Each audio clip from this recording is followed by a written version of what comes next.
فلسطین کے مسلمانوں پر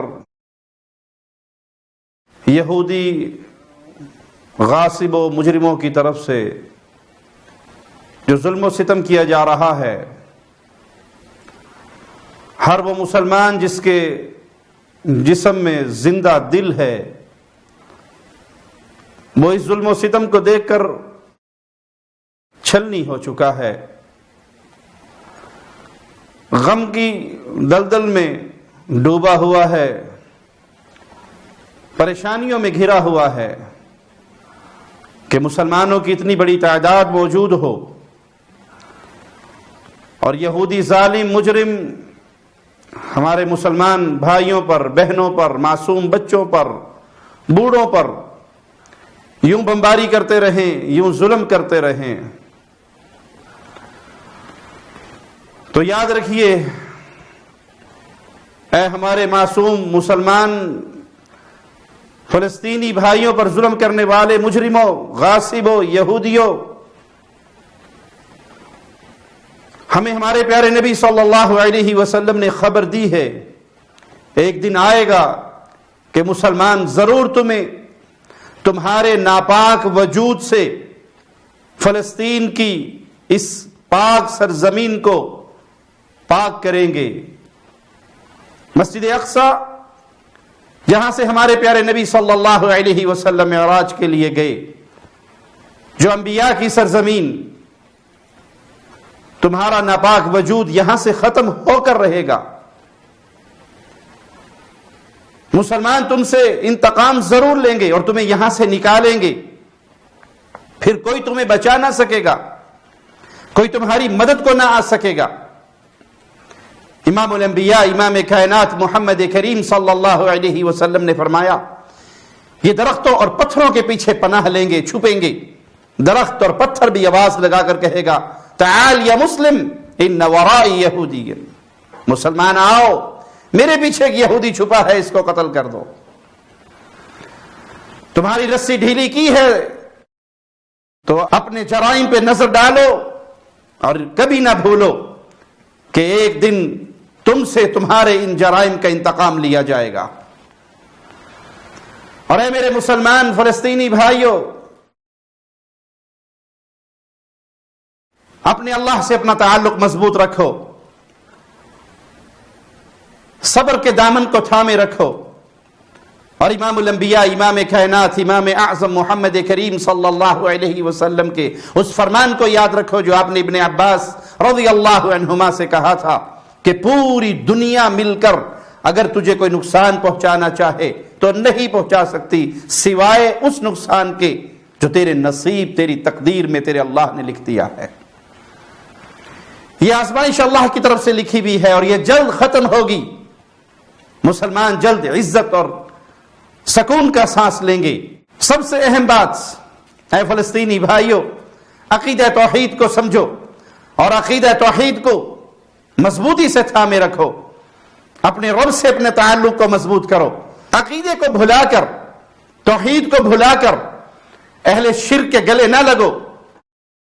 کہ ہم نے بعض ویڈیوز دیکھی کہ فلسطین کی بعض تنظیمیں وہ ایران کے رافضیوں کے ہاتھوں میں ہاتھ ڈال کر کھڑی ہیں۔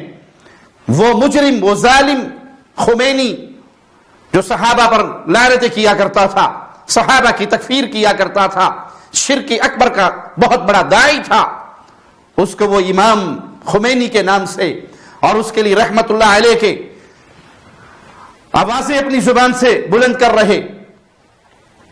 تم نے توحید کو اگر بھلا دیا تو اللہ کی مدد نہیں آئے گی۔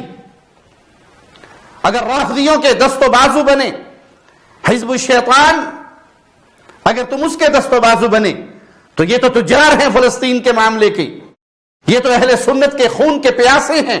انہوں نے عراق میں اہل سنت کو ذبح کیا، سوریہ میں اہل سنت کو ذبح کیا، یمن میں اہل سنت کو ذبح کیا۔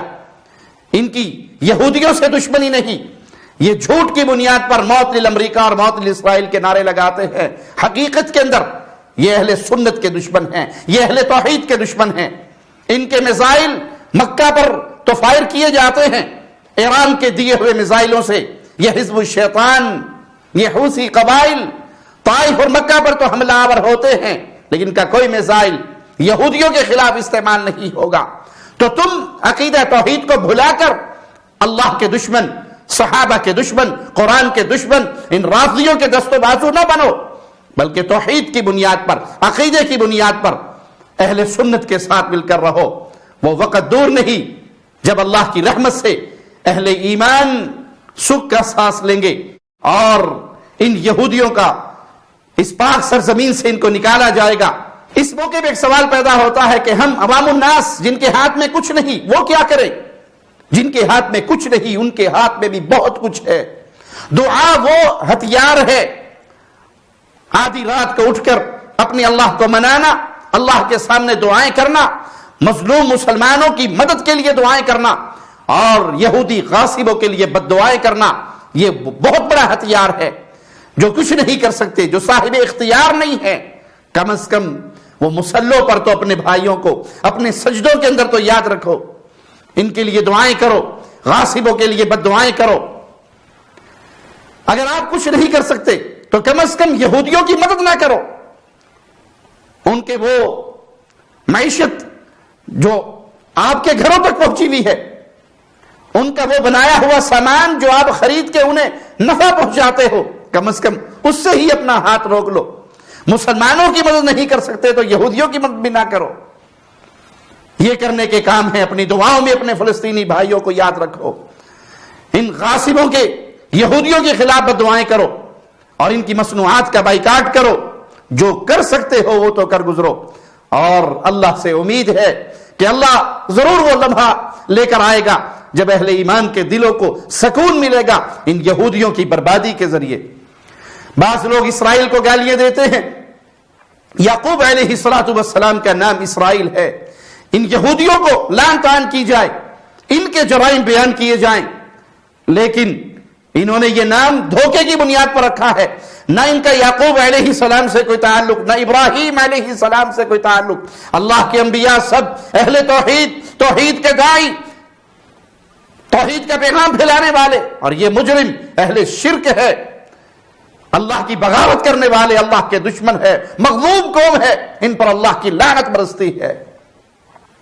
اللہ سے دعا ہے اللہ ہمارے فلسطینی بھائیوں کی مدد فرمائے، اللہ اہل ایمان کی مدد فرمائے، اللہ اہل سنت کی مدد فرمائے، اور مسجد اقصی کو ان یہودی غاصبوں سے چھٹکارا نصیب فرمائے، اہل ایمان کے دلوں کو خوشیاں اور سکون کی دولت سے نوازے ان یہودیوں کو تباہ و برباد کر کے۔ اقول قولی ھذا واستغفر اللہ لی ولکم ولسائر المسلمین۔